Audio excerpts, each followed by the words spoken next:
Bonjour tout le monde. Je me présente, Guylaine Dumont, candidate NPD, néo-démocrate de la circonscription de Lévis-Lotbinière sur la Rive-Sud. Et dans un premier temps, je veux vous souligner que nous sommes rassemblés ici ce matin sur des terres qui ont fait partie des territoires traditionnels, non cédés, des Hurons-Wendat. Alors, moi, ça me touche de dire ça. Puis ça me touche aussi d'être ici ce matin parce que je suis très fière de faire partie des néo-démocrates. Et si j'ai choisi ce parti, c'est parce que ça rencontre mes préoccupations, leurs programmes, leurs valeurs me rejoignent beaucoup. Le respect, l'intégrité, l'inclusion, c'est des valeurs qui me rejoignent beaucoup. Et la crise climatique, la santé mentale, ce sont des préoccupations pour lesquelles j'ai beaucoup travaillé ces 15 dernières années à une autre échelle. Et je trouve que la crise climatique, entre autres, est un enjeu qu'on doit s'occuper maintenant.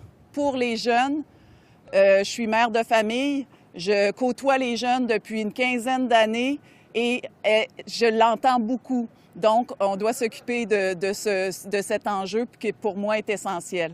Alors, je veux vous présenter un homme charismatique, un homme sympathique, et puis c'est mon chef. Jagmeet Singh, je vous le présente maintenant. Merci, Guylaine. Futur premier ministre. Vous êtes très gentil, merci. Merci. Merci beaucoup, vous êtes très gentil. Merci. On est tellement fiers d'accueillir Guylaine comme notre candidate. Elle est extraordinaire, ancienne olympienne et comme elle a dit, une voix forte pour l'environnement, pour la justice sociale, pour les gens. Donc merci infiniment. Bonjour mes amis.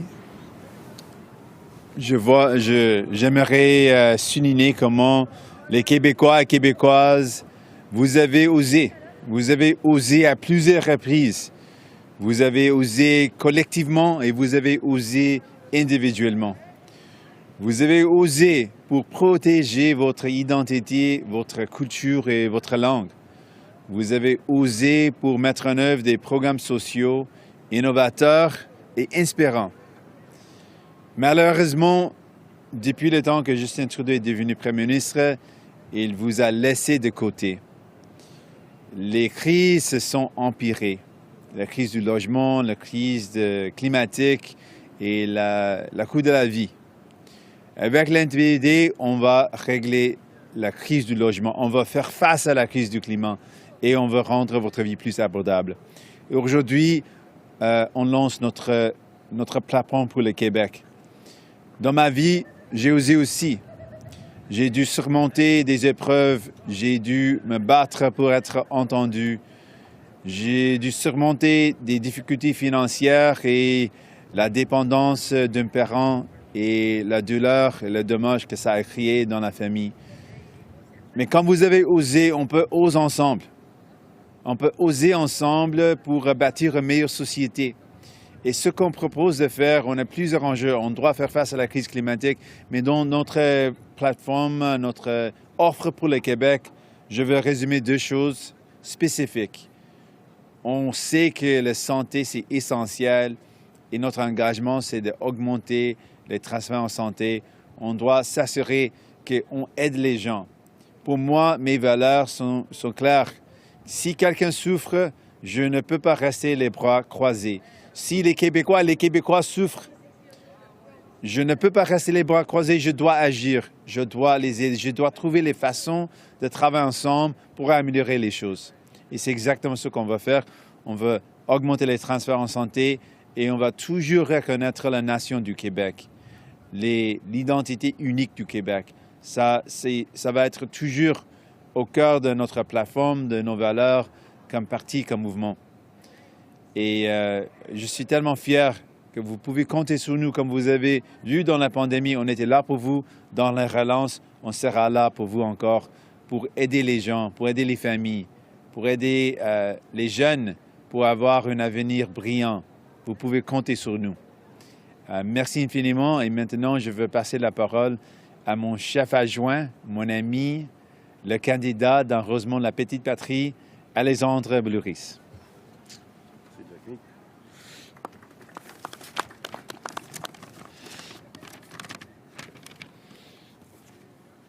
Merci Jacques-Mate, merci tout le monde.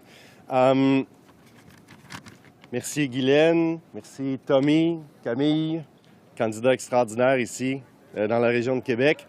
Ça me fait vraiment chaud au cœur de me retrouver dans la capitale nationale pour vous présenter, pas trop longtemps, là, mais quand même avec quelques détails, la plateforme Québec version 2021 du NPD. Et j'en suis particulièrement fier cette année.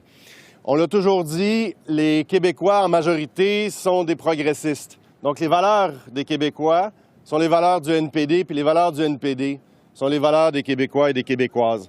Des valeurs de joie de vivre, d'optimisme, d'audace, d'entraide, puis de solidarité. Parlant d'entraide puis de solidarité, on ne doit pas oublier que la pandémie nous a montré à quel point notre système de santé était fragile. Il y a presque 2 ans maintenant, on s'en rappelle peut-être pas comme on le devrait aujourd'hui, mais il y a presque 2 ans, on vivait une véritable hécatombe dans nos CHSLD. Dans des CHSLD privés souvent, comme le CHSLD Heron à Dorval, à Montréal, où on a vécu des horreurs. Des personnes âgées ont été, non seulement sont mortes par dizaines, mais ont été abandonnées, déshydratées, à manger de la nourriture avariée, à être par terre dans le couloir, dans des couches, pas changées. Et on doit apprendre de ces leçons-là. On ne doit pas oublier que ces gens-là ont été abandonnés par notre système de santé parce que notre système de santé avait été sous-financé par les conservateurs et les libéraux pendant des années. Les conservateurs avaient commencé les coupures dans les transferts en santé aux provinces, des coupures qui ont été poursuivies par les libéraux de Justin Trudeau. Et comme Jacques-Mate le disait il y a quelques secondes, nous, au NPD, quand il y a des drames comme ça qui arrivent, des tragédies, on ne va pas se laver les mains en disant « ça ne nous regarde pas », puis on va faire semblant que ce n'est pas nos parents, puis ce n'est pas nos grands-parents, puis nos grands-mères.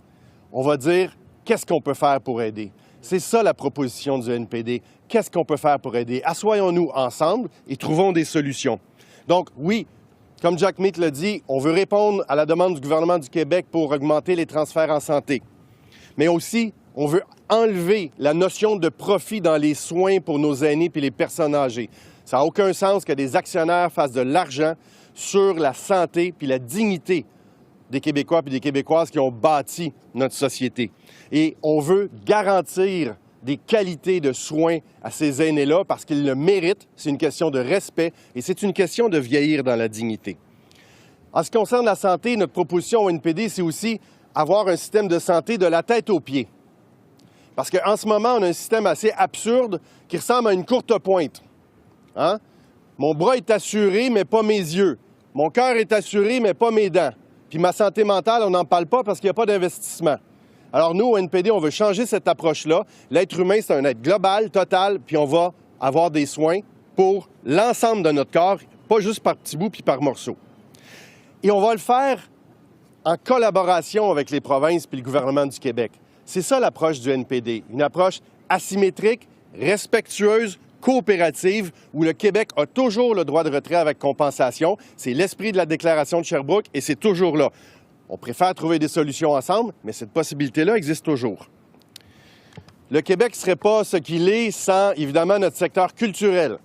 Et la culture, c'est plus que des emplois, c'est également qui nous sommes, notre définition de nous-mêmes, puis la vision qu'on porte sur le monde. Malheureusement, en déclenchant des élections, Justin Trudeau a fait mal à notre secteur culturel.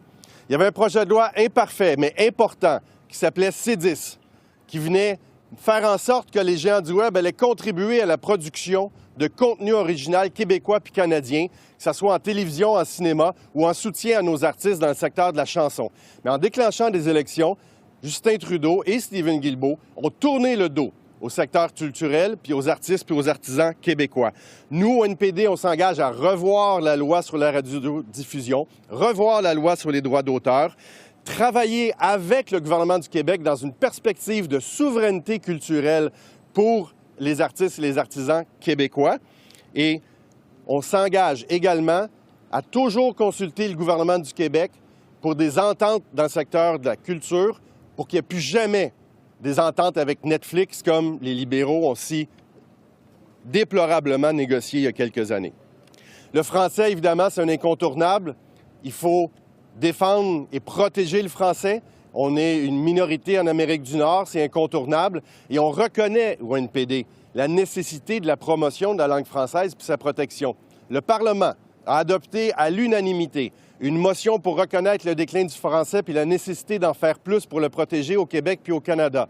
Et ça, c'est le travail du NPD. Pourquoi je sais que c'est le travail du NPD? Parce que c'est moi qui ai déposé la motion. Et ça, c'est pas d'autres partis qui l'ont fait, c'est moi, avec Jack Meat, avec l'ensemble du caucus du NPD.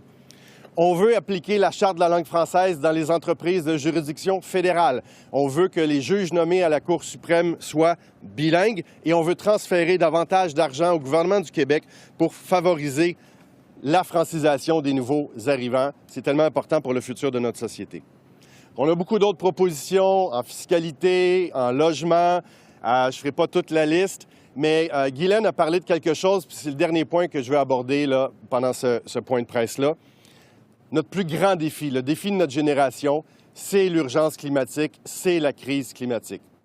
Moi aussi, je suis père d'une famille reconstituée de 4 enfants et je partage l'inquiétude de beaucoup de Québécois et Québécoises face à l'avenir. La planète est en train de se transformer en fournaise, littéralement. On le voit avec les feux de forêt un peu partout, cet été en Colombie-Britannique, mais on les a vus en Sibérie, on les a vus en Australie également. Alors, quelle planète on veut léguer à nos enfants? Puis moi, comme personne, puis comme parent, je veux être capable de regarder mes enfants dans les yeux puis leur dire « On a tout fait ce qu'il fallait. On a tout essayé. On n'a pas tourné les coins ronds, puis on n'a pas fait de compromis, puis on n'a pas fait les choses à moitié. » Puis c'est ça les propositions qu'on a dans la plateforme du NPD, puis notamment dans la plateforme Québec. Il est plus que temps, si on regarde le rapport du GIEC, de donner un sérieux coup de barre. Puis malheureusement, c'est pas avec les libéraux qu'on va être capable de le faire et surtout pas avec les conservateurs. Donc, on veut mettre fin aux subventions aux compagnies pétrolières, des subventions que les libéraux ont augmentées par rapport aux années de Stephen Harper sous les conservateurs. C'est quand même assez incroyable. On veut transférer l'argent de la Banque d'infrastructure vers une banque climatique qui va permettre d'investir dans des projets carboneutres pour réduire notre empreinte carbone, que ce soit de la géothermie, que ce soit des biocarburants faits avec des résidus forestiers. On veut l'électrification des transports. Puis le Québec est le mieux placé pour être un pôle d'excellence pour l'innovation pour les batteries électriques. On veut que tout le transport en commun soit électrifié en 2030. On ne veut pas financer de projets autoroutiers comme un 3e lien, contrairement à certains, notamment le chef du Bloc québécois, qui, dans un délire absolument incroyable, croit que ça pourrait être un projet écologique. On veut un train à grande fréquence Québec-Windsor. On veut donner une personnalité juridique au fleuve Saint-Laurent pour qu'il puisse être représenté devant les tribunaux puis en cour lorsqu'il y a des projets qui peuvent affecter les écosystèmes du fleuve. Ça, c'est une nouvelle proposition dans cette plateforme Québec dont je suis très fier. On veut réduire, on a le plan le plus ambitieux, on veut réduire les émissions de gaz à effet de serre de 50 % d'ici 2030. C'est notre offre pour les Québécois et les Québécoises. C'est une offre typiquement de chez nous et c'est une offre empreinte de solidarité, d'ambition et de courage. Merci tout le monde. Hey, bien fait, mon gars. Merci. Merci beaucoup. Je suis tellement fier de mon chef adjoint Alexandre Boulouris. Merci pour vos mots et pour votre présentation. Maintenant, on est prêt pour vos questions. Now we're ready for any questions you might have. Merci beaucoup. Première question, Sébastien Desrosiers, Radio-Canada. Bonjour, M. Singh. Bonjour. Donc, dans cette plateforme, certaines des propositions répondent effectivement aux demandes du gouvernement Legault, par exemple la hausse des transferts en santé, soumettre les entreprises fédérales à la Charte de la langue française. Mais certaines demandes ne sont pas satisfaites. Quel était l'objectif de cette plateforme pour le Québec? Est-ce que c'était de répondre aux demandes du gouvernement Legault ou est-ce qu'il y avait un autre objectif? Non, pas vraiment. L'objectif, c'était répondre aux besoins des gens, des Québécois et Québécoises. Donc, ce qu'on propose, c'est d'améliorer la vie des gens. Comment on peut investir dans les Québécois et Québécoises. Et on est le seul parti avec un plan crédible pour nos investissements parce qu'on dit clairement, ce ne doit pas être vous et vos familles qui paient le prix pour la pandémie ou pour la relance. On dit clairement, ça doit être les milliardaires, les ultra riches qui paient le juste part pour investir dans les gens, pour améliorer la vie. Donc, on a proposé quelques mesures pour le faire et on est fiers de notre offre pour les Québécois et Québécoises. In English, please. No, not really. This isn't a plan to respond to Mr. Legault. This is a plan to respond to Quebecers. And our plan is to make sure Quebecers get the help they need. And that's why we're proud of our offer. And we put a really clear choice to Quebecers. We don't want the price of this pandemic, the cost of this pandemic to fall on your shoulders, on you or your family or small businesses. We believe that the super rich should pay their fair share. Companies like Amazon should contribute fairly. Companies that make profits in our country should pay taxes in our country. And we could use those investments, we could use that revenue to invest in people and solving the problems that people are going through and helping folks out. And that's our plan. Je voudrais vous parler d'un élément du débat d'hier soir sur les armes d'assaut. Le chef conservateur, Erin O'Toole, veut, selon ce qu'il a dit hier, maintenir en place cette interdiction de détenir donc des armes d'assaut, mais la plateforme conservatrice propose d'abolir le projet de loi C-71. Qu'est-ce que vous comprenez de ce plan-là et quel est votre plan pour les armes d'assaut? Ce qu'on a vu au Canada, ici au Québec, avec l'attentat à Polytechnique, avec les attentats à la mosquée à Québec, avec les attentats à Nouvelle-Écosse, c'était les armes à feu qui étaient utilisées, les armes à feu, les armes d'assaut qui étaient utilisées. Et on est clair, on veut s'assurer que ces armes d'assaut ne sont pas présentes dans notre pays. Donc, ce que la communauté a demandé, c'est un réachat de ces armes d'assaut. On veut les interdire et on veut protéger les gens. Pour nous, ce qui est primordial dans notre décision, c'est de s'assurer qu'on fait tout ce qu'on peut pour protéger la population, pour prévenir ces sortes de violences dans l'avenir. On veut protéger les gens, on veut arrêter la violence. Et ce qui est aussi clair, c'est la position, même des libéraux ne sont pas assez clairs et les conservateurs disent les deux choses. Un, qu'ils sont contre, mais le deuxième, dans leur plateforme, qu'ils sont pour les armes d'assaut. Donc, notre position est claire, on veut protéger la population. In English, please. Our goal, essentially, is to make sure people are safe. And we have seen really horrible attacks, and people in Quebec know that very well with the attack, the massacre in Polytechnique, which targeted women, the attack and the massacre in the Quebec Mosque, the attacks in Nova Scotia.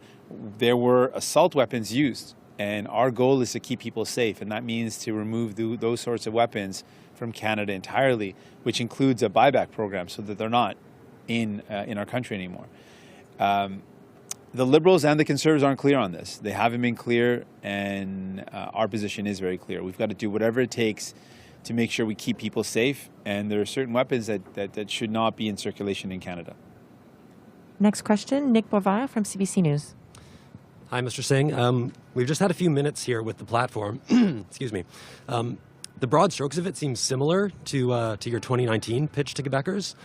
How are you expecting a different result in this province if you're offering largely the same thing? Well, we want to make sure people know where we stand, and people have taken some time to get to know me as leader, and it takes some time for folks to know what we can do. And we've shown in this pandemic that what you get with New Democrats are people that fight for you. And I think we've got a really strong track record to show when times were tough, when Canadians needed help, when they needed a little extra support, who was there for them? The other opposition parties weren't there. We were the ones that were every day negotiating to get more help, whether it was doubling the CERB, whether it was increasing the wage subsidy, getting in help for our students, or bringing in a paid sick leave.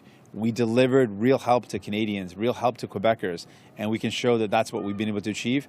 Our platform lays out our values, and we want folks to know these are our values. Our values haven't changed, so we want to make sure people know that we will always recognize the nation of Quebec and the distinct identity of Quebec. And we've added some new elements to respond to the climate crisis and to respond specifically in a post-pandemic world to more healthcare concerns that people have. But of course, our values haven't changed. We still believe in the unique identity of Quebec and want to defend that.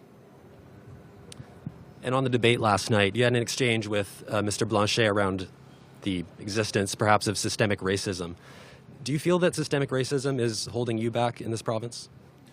Well, I don't want to make anything about myself, but I do believe that you know, whether folks are comfortable calling it systemic racism or institutional racism, it is clear that when we look at what happened to Indigenous people, it was by design. It wasn't by chance or by mistake. It was clearly a design to strip Indigenous people of their language, their culture, and their identity by stripping kids from their families and taking them to residential institutions. That the lack of clean drinking water for Indigenous people is a clear example of a system that is designed to prevent people from having the basic human rights that we all are guaranteed. And so I'm not fussed about what people call it. It is clearly done by design. I've called it systemic racism. You can call it what you like. It is a clear problem that we've got to fix. Next question, Kevin Gallagher, CTV News. Good morning, Mr. Singh. The Federal Public Health Agency is once again providing updates to the Canadian public. This, I believe, the first time during the election will happen this afternoon. There's going to be a modeling projection. You know, in the case that there is a projection of large case increases, a spike, and perhaps a risk of high and dangerous hospitalization rates, do you have a contingency plan or a point where you believe that you would change your campaign strategy because of the public health situation in this country being too risky? I really appreciate the question. We've always said we would pay close attention to any public health guidance and public health advice. And as that, we welcome that modeling. We've called on that modeling to continue. And it is very important. And if at any point in time we look at the modeling and the advice of public health experts and they advise a change in action or a change in course for our campaign, we're prepared to do that. We need to make sure we're responding to the evidence and doing whatever we can to keep people safe. And we will follow the counsel that we receive. And we do have a contingency plan in place where we can shift to a virtual campaign if need be. But again, it reminds us of why this was a very bad decision on the part of Justin Trudeau to call a selfish summer election. Though it doesn't feel like summer right now in Quebec City, it does look beautiful. But it was the wrong decision to make. It was wrong, and it was wrong for a number of reasons. And one of them is we're still not through this pandemic.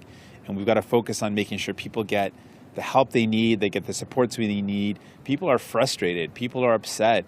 It's been a long pandemic, and it's been a long and difficult time. We can't now let down our guard and throw away all that sacrifice that was made. And so we need to make sure we're very careful and vigilant and prudent about how we move forward. You're constantly criticizing your political opponents for not being clear with their plans. This morning, as reading your platform, you say that you want to meet the provincial demands for health care, but there have been very specific demands.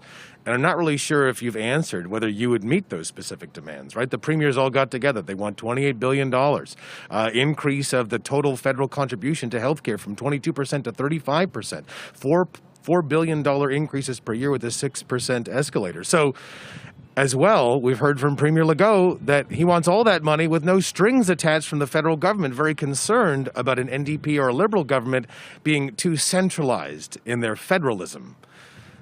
Could you give us your specific health care plan and those specific monetary contributions that an NDP government would make?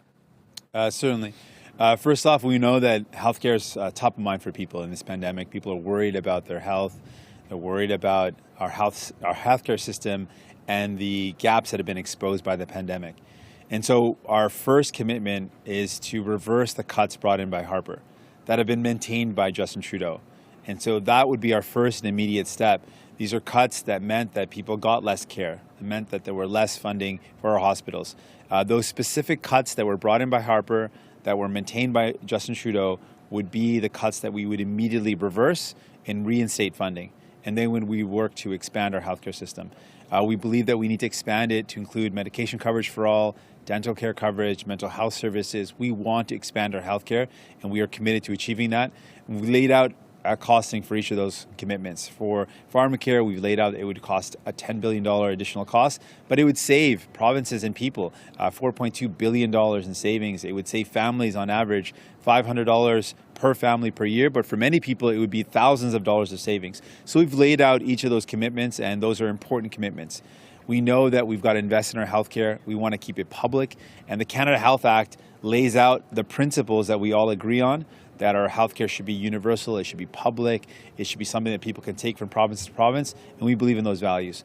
And we've always said, and we maintain, that Quebec has a right to pull back with full compensation, keeping in mind respecting the agreed upon values of the Canada Health Act that all provinces and territories agree with. Next question, Abigail Beeman from Global News. Good morning, Mr. Singh.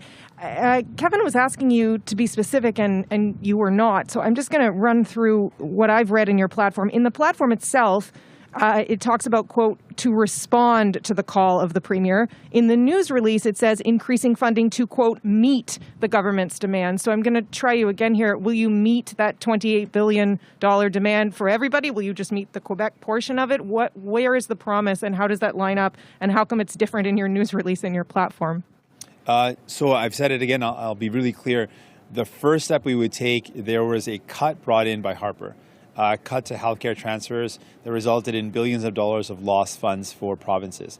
We would immediately reverse those cuts and reinstate that funding. That would be our first step. And then we would expand healthcare, and we are prepared to increase healthcare transfers. And we would also increase healthcare funding for the $10 billion required for pharmacare, the $1.5 billion for dental care. We believe very strongly that we need to expand our healthcare system. And we would start by reversing the cuts of Harper, and then we would work towards increased funding and specifically achieving universal pharmacare and dental care with our plans that we've laid out and how to achieve those. I will note that you did not answer whether you'd be specifically meeting Premier Legault's demands, but I would also like to ask you about this promise the second time around. I know you promised it in 2019 to get Quebec into the Constitution. In 2019, you didn't offer any specifics about how that would happen. I'm wondering if you have something new to offer today.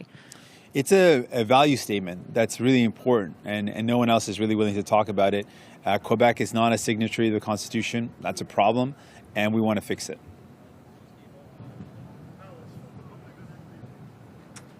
Next question, we have Caroline Plante from La Presse Canadienne. Bonjour, M. Singh. Bonjour, madame. Il a beaucoup été question durant cette campagne du respect des champs de compétences. On a beaucoup entendu les chefs s'attaquer entre eux sur cette question de respect des champs de compétences. Est-ce que vous pensez que c'est quelque chose qui est important pour l'électeur moyen, cette question? C'est vraiment une question importante. Donc, comme un avocat, comme un juriste, je respecte qu'on a un système du gouvernement fédéral qui a des besoins de reconnaître les juridictions et les compétences de chaque province et territoire. Mais quand on parle avec les gens, et j'ai parlé avec plusieurs personnes, les gens qui ont perdu une proche dans un centre de soins de longue durée, j'ai parlé avec comme j'ai dit hier, j'ai parlé avec une petite fille qui a perdu sa grand-mère. Elle a dit que c'était ma meilleure amie, la meilleure amie dans ma vie. Et elle a perdu sa grand-mère dans un centre de soins de longue durée. Et quand on parle avec les familles qui ont de la douleur à cause de ces pertes, ils ne veulent pas entendre une question de « oh, ce n'est pas mon travail, ce n'est pas ma juridiction, ce n'est pas mon compétence ». Ils veulent savoir qu'on fait quelque chose pour protéger leurs proches.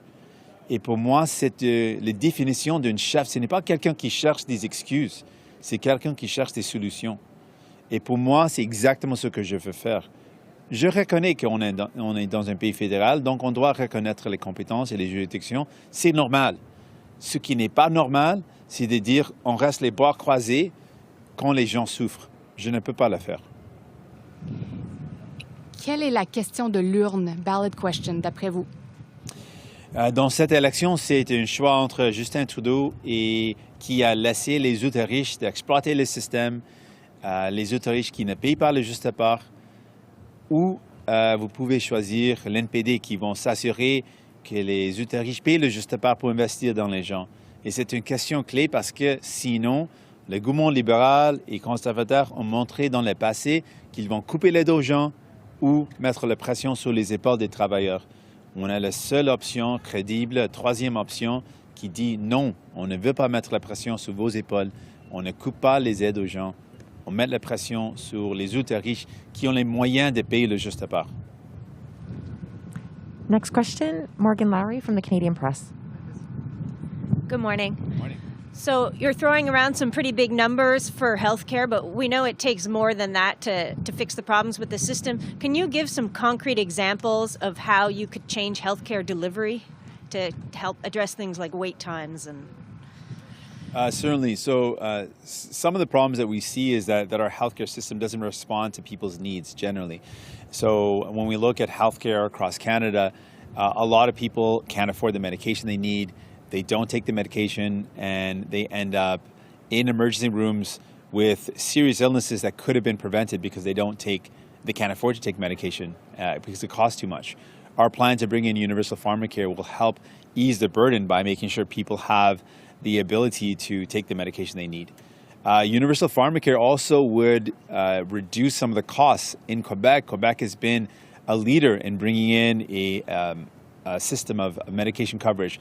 But because it's a public-private system, it actually costs a lot more than it should. And it's extremely expensive. And Quebec, as a province, ends up spending a lot of money on their public medication coverage because it's a public-private system. If we made that entirely public, we work together, keeping the jurisdiction provincial, but working together to negotiate better prices as a nation, we could lower the costs, and that would again save some of the funds that could be reinvested into our healthcare. We know that the social determinants of health are present and real, and that's why housing is a big push for us. We know that when people have better housing, they are healthier. And so that's why we're pushing for that. We know when we reduce the cost in people's lives, it helps free up resources to pay for better food and to be able to have the resources necessary to stay healthy. And that's why we're fighting things like the cost of cell phone and internet, which is amongst the highest in the world here in Canada. And so these measures to make my life more affordable, to make sure people have a place to call home, these are all part of making people healthier, happier, and making life better for people. Just as a follow-up, it's following a little bit up on what Kevin asked. The premiers are very clear, specifically Premier Legault, are very clear that the health transfers need to be unconditional. Can you say clearly, once and for all, will the health transfers to the province under an NDP government be unconditional, or are you trying to earmark funding for certain programs? Well, when it comes to the healthcare transfers, we want to make sure those are just transfers to undo the cuts made by Harper and continued by Justin Trudeau. So those would be increases directly to the healthcare funds for provinces. Of course, always following the Canada Health Act, which is values that everyone agrees upon. But those would be direct transfers for healthcare. And then we've got programs that we want to put in place. Quebec would always have the right to withdraw from those programs, but there's specific programs that we believe if we work together, we could deliver and it would be in everyone's benefit. A universal pharmacare program is really just, why don't we negotiate collectively as a country? Instead of having each province negotiate drug prices separately, if we negotiated together, we could actually save a lot of money for everyone. And it would be better for people, better for businesses, better for families, and that's what we're proposing to do. Prochaine question, Mylène Crête du Devoir. Bonjour, Monsieur Singh. Contente Bonjour. de pouvoir vous poser ma question en personne cette fois-ci. Oui, c'est ça. J'aimerais savoir, vous promettez le droit de retrait avec plein de compensations pour le Québec, puis en même temps, vous dites on va imposer des normes pour les soins aux aînés. Ce sont deux choses qui sont incompatibles. Alors, comment vous pouvez dire que le Québec va avoir le droit de retrait avec plein de compensations?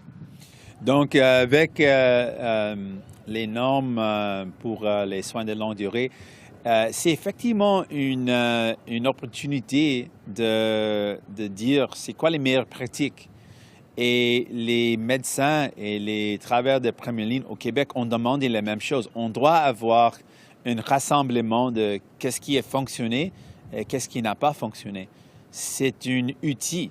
C'est pas quelque chose qu'on force les gens de faire, mais c'est un outil pour montrer c'est quoi les meilleures pratiques, qu'est-ce qu'on a appris dans ce temps horrible.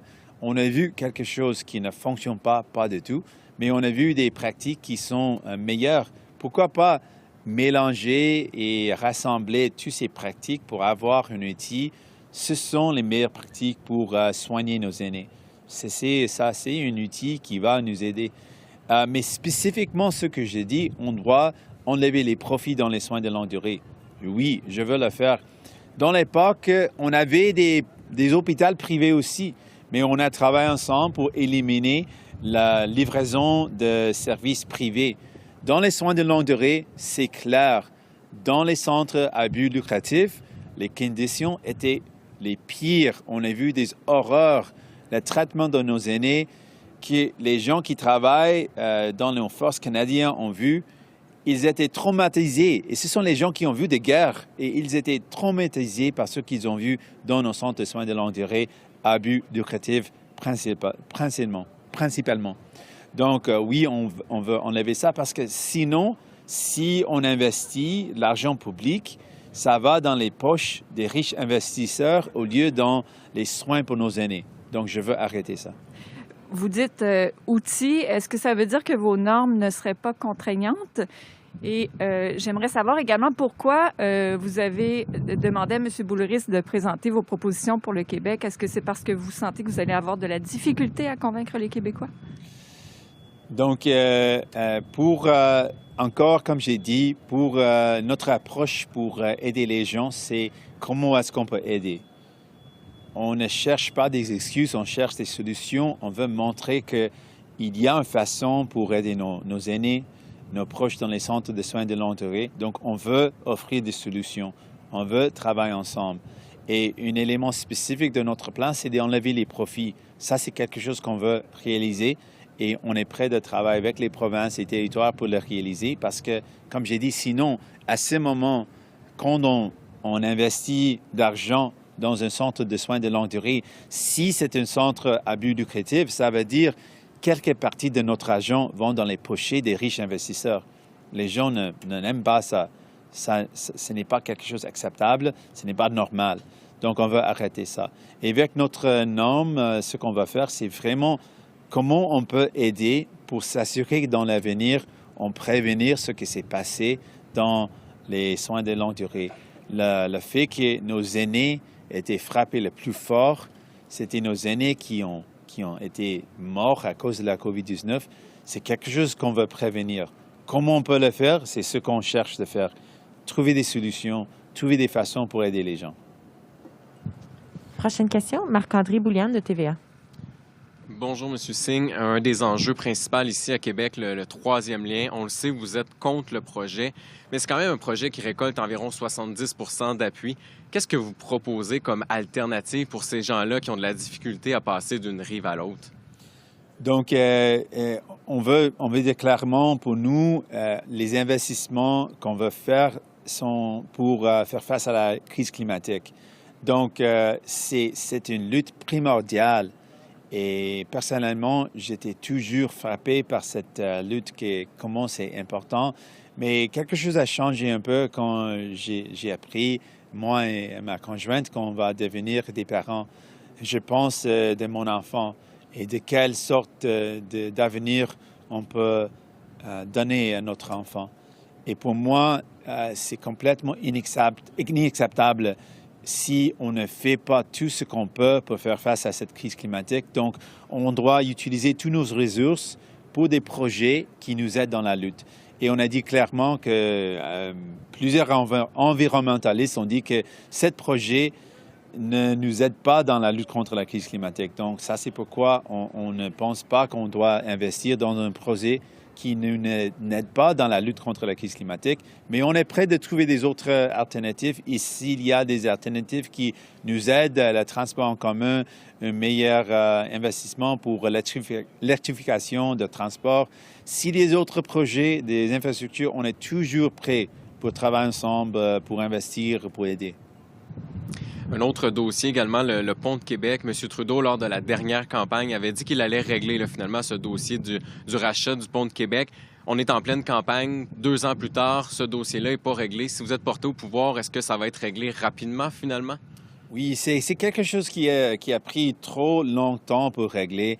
Les gens sont frustrés et aussi les gens ne comprennent pas pourquoi ça a pris beaucoup de temps. C'est quelque chose qui a l'air d'être simple. C'est juridiction fédérale, c'est le terrain fédéral. Pourquoi on ne peut pas le régler?